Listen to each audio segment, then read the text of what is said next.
have your photographs. What do you plan to do with them? I Straight. uh, straight to the library. All right, straight to the library. You rush on in. Emmett is still there, of course, and it looks like she has some food on her desk.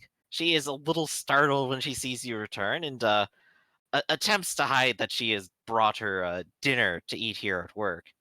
Uh, but she takes a drink, takes a look over, and she's like, "Oh, you're back again. Oh, did you get those photos?" Yes, and I think you might be interested. I hand them to her. She takes a look at them and goes, "Oh my! Oh, what's a? This is a very scary statue. And where's the monster?"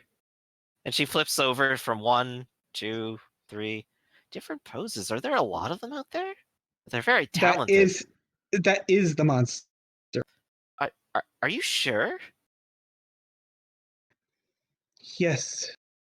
I mean, It doesn't he's look very there. lifelike. They're pictures. They're still images. Well, but you're certain. This is the thing. it Wow. attacked me. I am. Well, they are very clear. Oh, this one. How close were you when you took this one? Too close. Oh, you were real close, right? Yes. It's why I said too Incredibly. close. Is this? Oh dear. Were you just shoving this straight down its mouth? This is almost entirely a row of teeth here. I've Did you not guys? the smartest. Not my smartest decision. Did you guys bring bits of the monster back with you? They did. Yeah. Holy crap, when are we Unfortunately, gluing it's it back together. Unfortunately, Zomic has it right now, and he's in the middle of the chase. Ah, great. He ran off with our monster. We could have had a monster. Disappointed.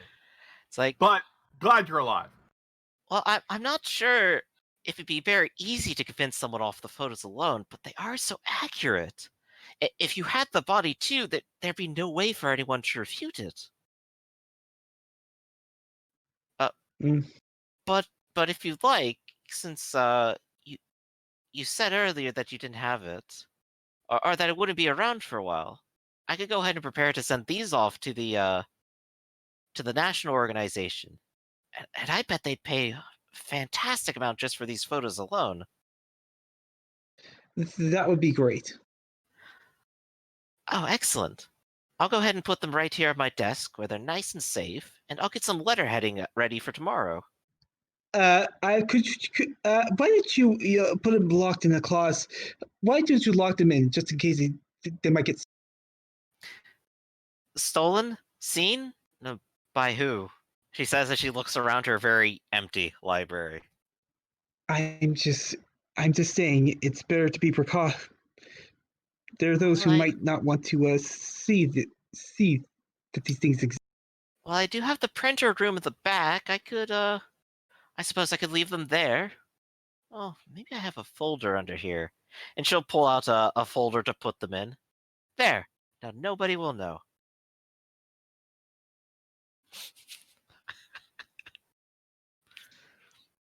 And I can send them off in the morning. All right.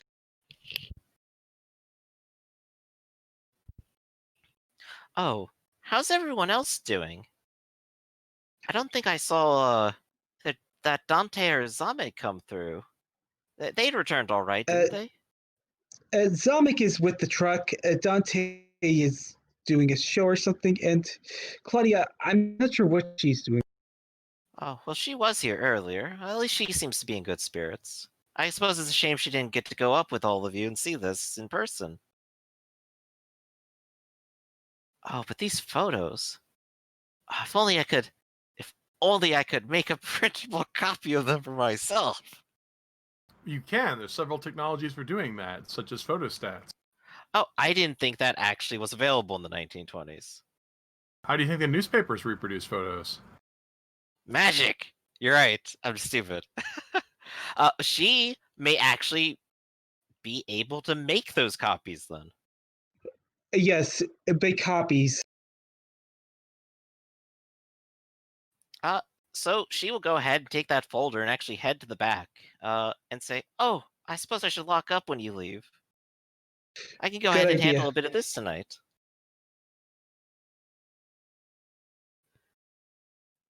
Yeah. Oh yeah, I'm checking. Yeah, any almost definitely have a photostat machine. Oh, excellent then. So it's already part of her job to be able to. Fantastic. But we have the master negatives. We could just run off more photographs. Oh, yes, that too. Uh, Actually, good point. I would imagine, James, you'd probably ask for a handful of copies in the first place, wouldn't you? Yeah, just in case they do get stolen. Hey, excellent. And the scientist has a folder with your name on it with a number of other blurry photographs that you could develop at any time.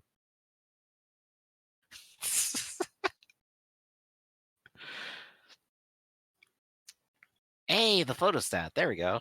Nice. All right. So I'm going to go ahead and write down that there are a lot of copies of those photos now. Well, you should be selling these photos. Genuine monster observed in, Upper Renoir. Or Upper Renault, my bad. That's what Emmett's deal is. She's going to send them off, and he will get paid for them, probably. Well, not a Assuming they like him. librarian. A librarian puts things in the library for free. That's public sector. That's for junk. Well, that's what these copies are for. My Okay. own little personal section. 'Cause All we need to right. get your monster glued back together. You can put that in like a freak show or something like that. I will as soon as I could have access to the box. All right. So let's see. So Dante's done some preparation at the theater. James, you've gotten your photo negatives, found some curious information, and delivered your photographs. And Claudia has dealt with business and done a little bit of snooping on the side. Uh, is there anything else you guys would like to do this evening in this game? Uh, because I believe, James, you're still holding on to a lot of scary information. Yeah, you Yeah, got some more information? You could let me know. yeah, yeah, I'm yeah, your friend. yeah. Okay, yeah, I'll probably see Claudia. There we go. That's what I was waiting for. So Claudia, you retire for the evening, or at least take a break after wandering around the city for a while. You think you have a reasonably good idea of what gangs are kind of running what areas of the booze running business. But like you said earlier, you don't really have much of an interest in disrupting that. That is at least okay. As it is though, James shows up at your door, and James, you can see some of the bullet holes left behind when you were here when people were firing wildly into the building. They are being buffed out. And of course, Claudia, you hear the ringing at the door, and your butler will bring James in to you. Hello, Claudia. Ah, yes, Mr. Green. Always a pleasure. I have some more information. Well, why don't you join me for some completely legal wine since I have a large storehouse and I'm filthy rich, and none of it was injured in the fire. Exactly, it was all in the basement, safe and cool. Okay, okay, and so I tell her about okay, Mr. Knight, as it was blah blah blah blah, and I end with so it turns out Mr. Knight knew about the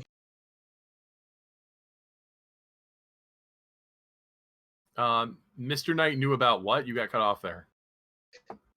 well I told Claudia everything, and I end with that Dr. Knight already knew about the flowers. You cut Knew off about the again. flowers. The flowers. The orange flowers, the ones from the fungi. Oh, right. The ones that surrounded the strange grove around the horrible monster that haunts Dante's dreams. Yeah, that's why I didn't want to tell Dante. So Mr. Knight isn't all he pretends to be. This city is full of supernatural menace. I had no idea. That's nothing. I took a semester at what's the Providence? Chicago University. What? Yeah, I went to Chicago. I took a semester at Chicago University. They have a lot. I saw a lot of strange things during that. Oh no, you're talking about the Eastern Seaboard one. I can't remember what it was called right now though. Yeah, the one. Not Yeah, the one Miskatonic, who's basically. exactly not Miskatonic. Huh.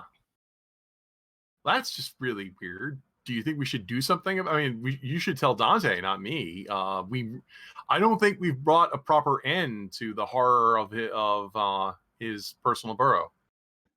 Yeah, it's like, okay, remember that trip you didn't take with us? Here, I show him, I show her the photos. Oh, I could have been punching a monster. I knew it. I'm so jealous. It does look very much like a statue in multiple different these are poses. photos. They are. They're photos of a monster. If Mr. Green says they're a monster, and I've seen monsters, I believe it. There you go. Especially the bunker. Yeah. I'm glad you finally found, photographic proof of monsters. Well, except, of course, I don't know why I'm glad that monsters are actually real. Something's sick and wrong with me. The Academy for Ancient Starry Wisdom.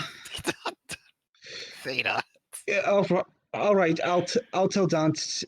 I'll tell. Can I use your phone? Sure. Not that one. This one. I call the. You call the theater, and I would suppose by this time, Dante, you've had a good evening over with Preston at his theater, and you've gone to retire to yours and have a phone call. This is Dante the original speaking. Who can I say is calling? It's James Zerker. Oh, yes, James. Did you manage to find the truck? Wait, I was supposed to find the truck. No. Well, I mean, no, but you were looking for it and you didn't come back, so I assumed that you were still looking for it. Oh, no. I said I went to look at that flower you wanted me to go. I went to Nicholas's place, and, well, I found out a lot about it, how it works, how it turns out Mr. Knight knew about Dr. Knight knew about the flower. And who is Dr. Knight again? The professor at my university. Yeah, the professor we consulted with the university. Is it? I thought that we talked to a East. He was a graduate student underneath Dr. Knight. Yeah, the guy who went with us was an enthusiastic graduate student, but we talked to Dr. Knight first, who was a professor. Sorry, we talked to that other guy for so long that I kind of just assumed that he was the guy. And he actually survived the adventure. So yes, despite having never seen him again, he's the one that's always on my mind. We did spend a lot more time with him. Man, this place that you're calling from has more than one phone. Yeah, no, it's amazing. Extension. I don't think I've ever been in a multi-person phone call before. Who can only imagine the far future in which multiple people are allowed to talk at the same time on the same line? Party line, what is that? The first phone lines in the 1900s had crosstalk, not because they were just poorly shielded. Yeah. So, I just thought I would tell you that. But you didn't actually tell me anything, James. You just told me that you had information. Yeah. So, like I said, I told him about all the stuff all the new info I learned from Nicholas, including Dr. Knight. Well, my apologies, but I wasn't there for that, so could you just tell me again?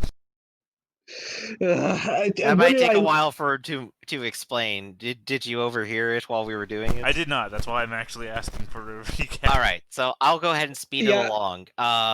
If you inject orange juice into mice, you can get them to move a tiny little bit. It might have something to do with energy. The mushrooms might be after more people. Wait a second. And Knight was involved with this the whole time. I'm assuming that if you inject a mouse with orange juice, it's gonna move because you're stabbing it with a needle. That just makes Specifically, it was the orange liquid distilled from this plant. Okay, you said orange juice, so I just thought. I know, I was orange being juice. facetious. It's what I'd write in all my notes that it is. Congratulations for messing with this orange juice. Well, again, I think if you stab a mouse with a needle, it's gonna move. Right, so, but that's the extent of it. Well, you could get a dead one and dead tissue to move with it. For about half. From just a tiny amount. Amazing. Is this the extent of it? Wait a second. When you say mouse, do you mean Small laboratory mouse. those exist? Your rabbits do.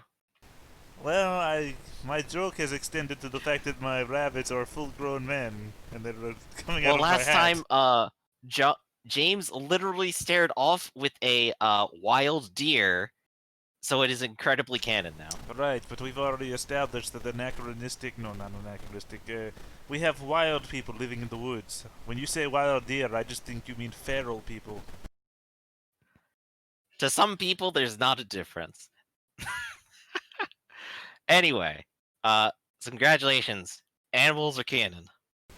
Sure. Now we don't have to worry about I that guess anymore. that makes sense, because we have the Philadelphia cream cheese place in the ad in the map picture. Exactly. So We know where the milk comes from. yeah. Anyway. The number one he has question informed for you about Ironclaw. all of this information now, including the cheese. Okay, so we've got I don't know, some sort of reanimating substance in the hands of something west or east. I keep getting confused. Nicholas East. Nicholas East. At Not Miskatonic University has a reanimating substance. What could go wrong? Yeah, I was about to add he was voiced by Jeffrey. Later on, Zamek is sent over to you in a box. Cat dead. Explained later. Yeah, no wait, wasn't that in the fridge? Yeah, it was in the fridge. Yeah, well, I guess we'll wait to see that in one of the headlines that we seem to get every day. Except for today. No headline today. I guess maybe that's the headline. No headline Details today. later. That's the quote. Cat dead. Details later. Speaking of, you had a specific vision of him and you haven't told anybody. What? So yeah. Who, me? Yeah. No, I told him. I told him exactly what I saw. That Zamek was taking the truck to get worked on. Yeah, it sounds to me like if we're gonna get the monster back running for Zamek, but I want to ask Dante, what more do we have to do to jerk the evil in your community at rest? Well, we submerged the monster beneath the ground, and it's still not dead, as far as I can tell, so we have to wait till it emerges again. Or use your considerable wealth to excavate a large amount of dirt from the area in the middle of the woods and take the fight straight to it. Of course, I don't know if your extreme amount of wealth could afford such a massive excavation project. I mean, who could do such a thing? Well, why would we have to do that? I thought you had access to a powerful spell that can excavate large quantities of ground. Well, the spell, to my knowledge, could only excavate an area of earth equivalent to the size of the building that you would be standing in, and being that the forest is mostly unoccupied grounds, I don't know what happens when you cast the spell while in the middle of open air. Does the entire earth flip upside down? Who was to know? That's a good question. But If if the we knew where infinite infinity of the universe was flipped upside down, would you be able to tell? well, it'd be hilarious if the Earth raised itself by 9 feet and everybody went with it, except for us. So we just be entombing ourselves alive. Fun. Well, I am a sloth. I guess I would die in my sleep. More to the point, if you knew if the creature is buried back in the location that we thought it was buried in, we only have to excavate that area. Yes, that's what I'm if saying, but the area excavated, I assume, would be the same amount of the excavation that the ground was lifted up from. So I remember that we were standing on a hill of quite considerable size, so it seems to me that it would be quite a considerable excavation. Well, the hill we were standing on smaller than the library. It would make more sense to build a building around the hill. Would it? Is it easier to dig a hole, or is it easier to build a building? It's easier to build a crappy building because if you want to dig a hole, you have to take the take the dirt and move it somewhere else. It's a question of like you could do some more research to see, is it the fact that it was a building or is the logical boundary? If we just draw a circle and salt, would that be enough? And if it has to be a building, like I said, we could just, build a wall around the hill. Well, my first thought that comes to that is that would the building then not have to be sturdy enough to withstand the pressures of the earth pushing in against it? Our first experiences with the library is a fairly sound building of, was it stone? Was it made of stone? Brick. Yes, it's of a brick structure that could probably withstand the pressure of the earth pressing against it. A shoddily put together structure might just find ourselves equally entombed in the dirt. Well, what makes the creature rise out of the earth? Couldn't we just pour concrete over the area and not? Well, being that it is a supernatural of some sort, who's to say? It could just press its way up from underneath the concrete, and we would be unsuspecting, thinking that we have taken care of it. Well, I really defer to you in matters like this. Right, which is why I'm proposing that we just take the fight directly to it, or we wait for it to come back. Unfortunately, it seems to have waited 30 years for the last time it came back to this time, and I fear that I might be dead from old age by the time it comes back again, in which case the fight would have been gone from me.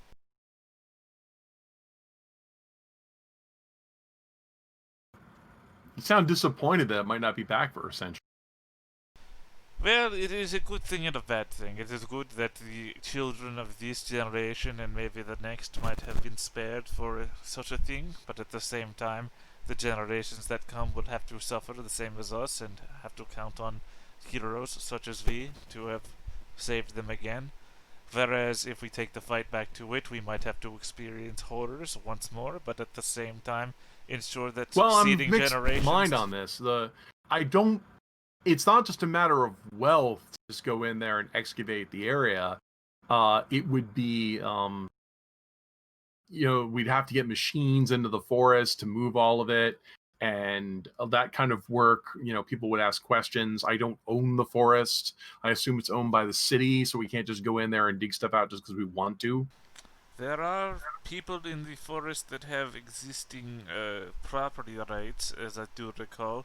It is entirely possible that we could buy out their interests. I'm back now. Welcome back, I say in my Welcome back. accent. I would want you to do. You'd have to tell me exactly what we have to do. And I'm not convinced we need to dig up the entire park to get it back out. So Especially if it's not going to be a threat. I did not say the entire park, I just meant clearly the clearing in which we were once the fight with. That's like several tons of dirt. It is. It is the only way to be certain.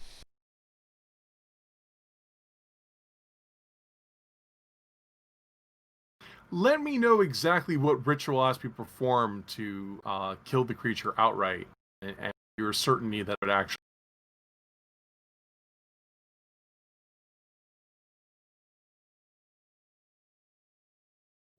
I mean, I know we're sitting in silence here, but I actually don't know what ritual is required of that. So Right. That's why I'm saying, why don't we find out what we need for the Right. I will say you could attempt Those are- to research new things if you wish, or maybe even invent something. And I'm But going to do some Dante's not very research smart.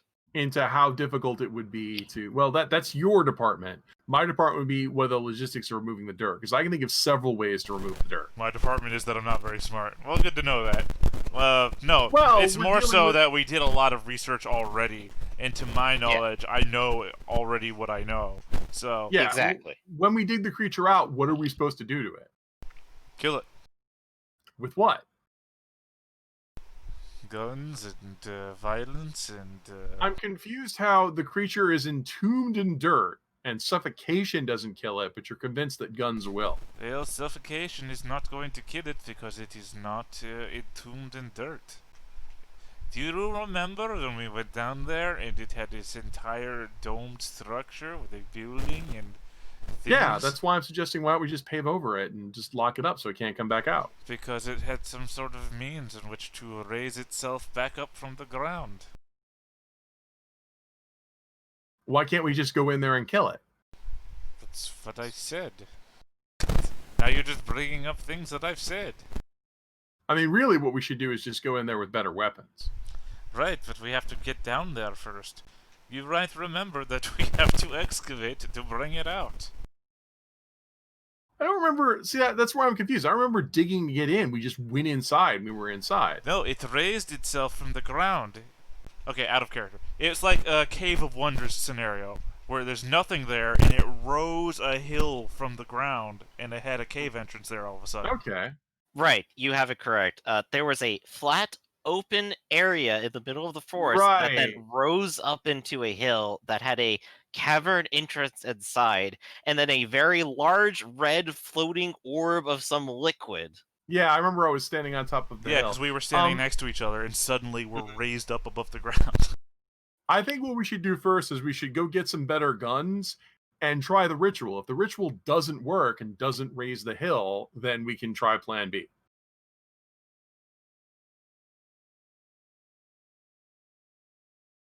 All right, so let's form this up into a group goal then.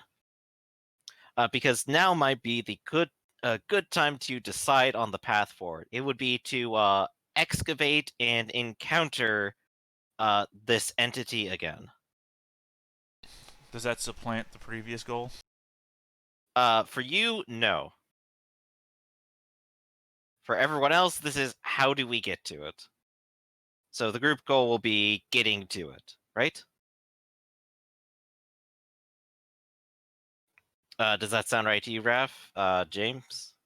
Yeah, how exactly did you word that? I don't know. I'm trying to find the right wording here. I mean, I just probably wrote it what's that- down what as is I just wrote it down as excavate and encounter the entity. I was Yeah, gonna write that down, sounds like, good. Well, hey, if you want to do excavate and encounter the enemy, I was going to put down like destroy the enemy. Well, Excavate, encounter, destroy. We'll write all three. Well, I'm pretty sure we already Excavate, have. encounter, exterminate. Here, I'll also put explore. That way, it's a 4x now. That should make you happy. Yeah, there we go. I'll be in charge of creating the units. You I'll- can be in charge of mining. And I'll just explore it again. Okay, cool. So we have a group goal now. Perfect. Yes, And we know punch a exactly monster. what we want to happen next. But Zamek is still missing right now. Yep, being Uh, chased by something. Yes. But I think that's probably a good time to go ahead and bring the night in this game right now to a close. So let's go ahead and leave off on that note with everyone resolving to investigate that matter in particular further. Let's go name some mottos. Dante. In Dante, my motto is I always have a plan. Claudia. My motto is justice tempered by mercy. I mean, I knew about the bootleggers, but I couldn't really. It's really Right. more about monsters and arson and violent crime. Right, I'm going to go ahead and make a note here then. And James. There's gotta be a logical explanation, and I did kind of find it with the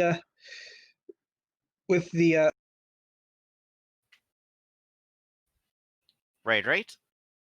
All right, then. So let's go ahead and get to a debriefing. I hope everyone liked how this went. It was a little bit scattered, but we got everyone in town and now focused on a goal. So what does everyone think right now? How did you feel about today's session? I'm still enjoying how it feels like a. Say that again? I said I'm still enjoying how it feels like a living, breathing world. Like it feels like there's people in this world and they have motivations to be interacted with, and are we can Yeah, understand enough of the world that we can make informed choices about it. Because me, that I'm makes always me like, incredibly happy to hear, and it makes me feel as if I very much have accomplished the goal I set out here too. yeah, I know it's a little scattershot, but like I'm like if it's just like a wizard did it type D&D stuff, I get frustrated very quickly because it feels like, well, we shouldn't be trying to decipher or make plans in the world. Everything will just happen the way it's supposed to. Whereas Yeah, this and world here feels everyone like, has very clear motivations about what's going on and how things work. well, some of them are, I mean, as near as I can tell, Mr. Wonderful is just the crazy people in my head promise me power if I do this. Well, to be fair, What?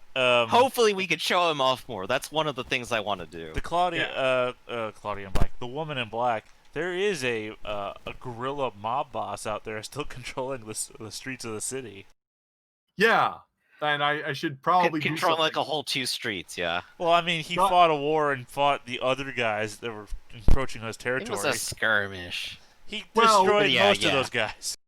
If I get involved in that kind of crime, but I didn't actually witness much of that. So maybe when it Yeah, happens, I need to have in mind to have like a segment of more violent crime happen Well, and have something prepared for you to go I through. kind of assumed that when you were tracking down the bootleggers, because you remember the gorilla guy, I can't remember that character name anymore. He has a bar. He Yeah, is, Guido. yeah, I mean, he has to be importing booze from somewhere, so could have been the back door of his bar. Or his speakeasy, rather. This was a butcher shop. I didn't actually think about his bar for this, particularly because I just want that character off to the side unless the player wants to come back. Well, he specifically said you can go ahead and remove me from Urban Jungle, and I did already. So you can just go ahead and take care of that. But I always act in the way of putting that stuff in stasis on the side. So Well, yeah, okay, but that's just how it works. I'm just throwing out there. Anyway. His NPCs are still out there then. Yeah. One of them probably was slightly involved with stuff happening, but that's okay. Everything is good right now. Let's see. So what have you been liking, Theta? Liking, Well, disliking? What's your I had thoughts? big plans for Timothy, and that's gone, so... Yeah, you kind of came on really strong about it and tried to supersede his guardian. Well, I mean, the thing is, from like day, I don't know, session 2 or 3, I've wanted to sit down and talk to Timothy about these things, and it's taken this long for us to not have like a, good God, we've got to do this at breakneck speed moment to get out there and sit with him. And the moment finally shows up, and it's like, well, okay, well, Martin's here now, and I don't know, Martin didn't seem like a guardian for the longest time because Martin was just leaving Timothy alone so he could go bomb shit. So, anarchist Martin. So suddenly now I have to deal with Martin, and Martin wants to be all up in my business. So before they were like adoring fans, and now suddenly they're concerned people who don't really trust me as much. Martin literally went on a week-long trip with you. Except that he didn't, because he went off to do other things instead of watching the show. And well, no one was going there to watch the show in the first place. The context was everyone was going there to hunt the monster. No, I understand this, but Yeah. I'm saying that literally at most he spent 3 days in a truck with me, and then we didn't do anything together the moment we got there. Yeah. But you did go ahead and talk to him, which I guess technically is a goal accomplished here. Oh yeah, I forgot about that. It So let's just go It ahead went and- so bad for me that I literally forgot I had the goal to do it and was completely going to forget that the session. I award you sadness soak. I mean, literally, I was so depressed in character about how that went. It's like I lost 2 fans. I not going back to their house now. I'm just gonna Well, you write can them just off. break in the middle of the night, take Timothy with you. I'm just gonna write them off, and then when Martin shows back up later on to take his vengeance on me for everything that I said after I did what I did to him, I'm just gonna take it, because that's gonna be my Harry Houdini comeuppance, where I die to a punch to the gut.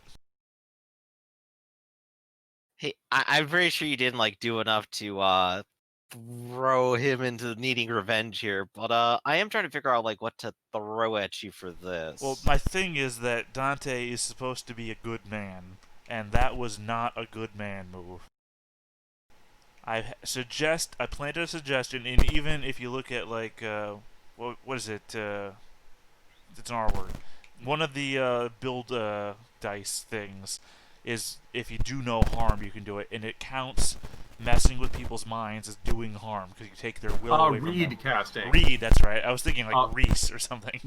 Reed is a little out of period, but the Wiccan tradition talks about the Reed, which is "and it harm none, doest thou wilt," which is basically you're not supposed to cast any spells that do any harm to people. That includes coercing them to do things against their will. Right. So that's why we call that the Reed. So it gives you can roll twice, but it assumes that you're not harming other people while you're doing it. Which is why I counted it against being a good man, because I influenced his mind to make him get out of my way. That's why I don't think it's a good thing. It's not a Dante thing to do. Yeah.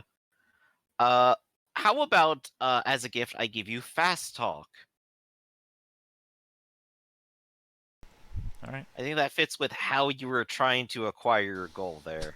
I mean, it's exactly the opposite of what I was trying to do, but I mean, I'll give it. I'll take it. Whatever. I'll take it. Okay. The opposite, I guess, would be negotiation, but you didn't actually try to negotiate it.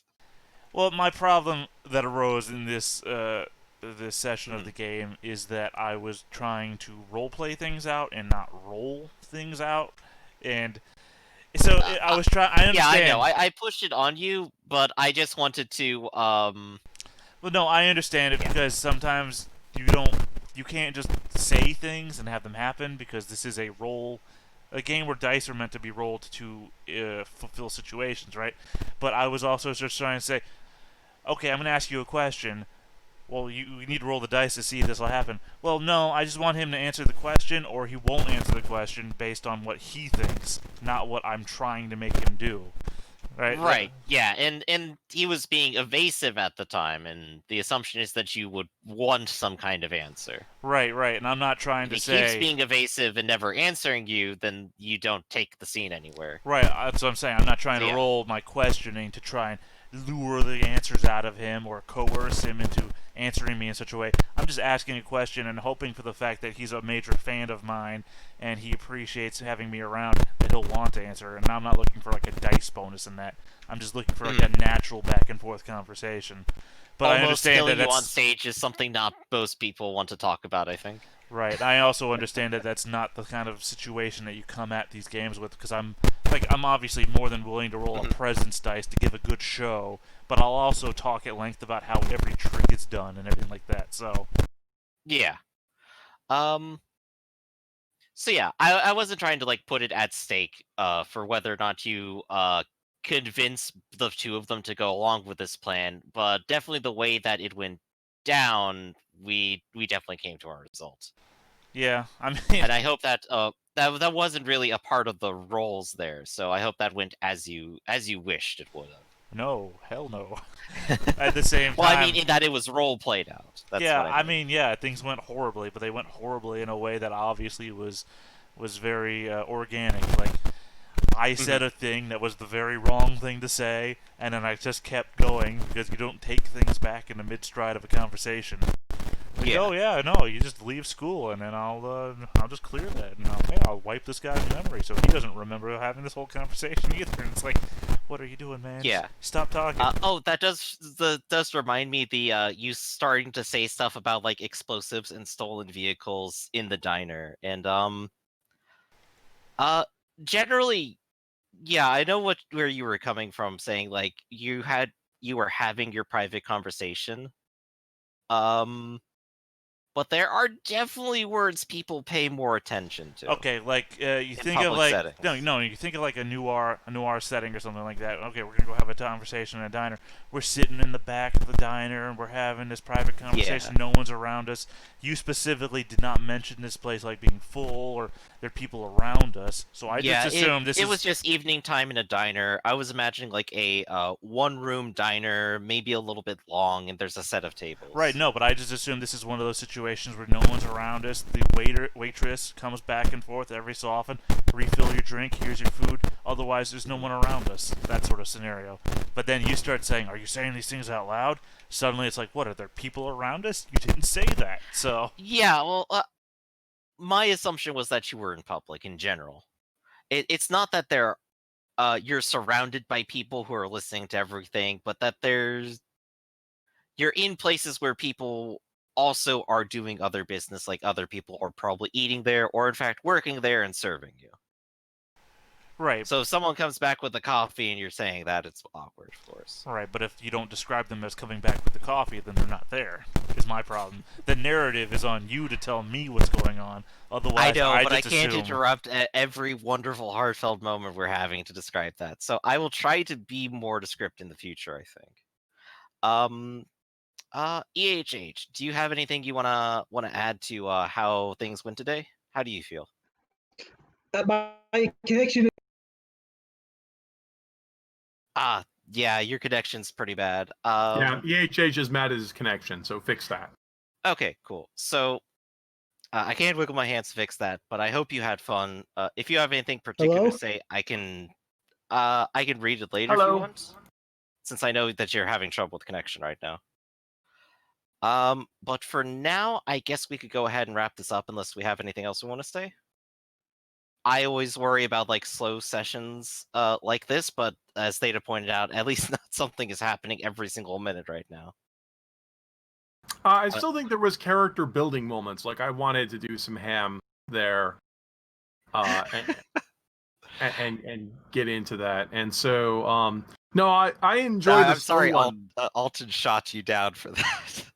You know, I still liked it. Yeah. I like the fact that we can spend some time breathing as our characters. A lot of times when I'm, all too often when I'm playing a role playing game, I feel like the personality that we put in our characters and our agendas doesn't matter because we're getting constantly railroaded to the next item. Mhm. And so if we don't ever get any time to just express our characters and their own motivations and have the story work with us, that, like that just gets lost. Yeah, you're not a person at that point. You're just like the fighter or the gunman or something. Which can be a way you play the game, but I often get disappointed that's like the only thing on offer. So I enjoy the fact Yeah. that, well, Dante's got problems, I've got problems, James has his agenda. Yeah, I think it's fun. Okay. I definitely want to. I definitely should try to work more on that and not like constantly panic everyone with stuff. But momentum is fun as well. So I'm going to try thinking on that. And for now, we'll go ahead and wrap it up. Everyone can go ahead and grab 2 experience points for today. Okay, thanks. And thank you all for coming again.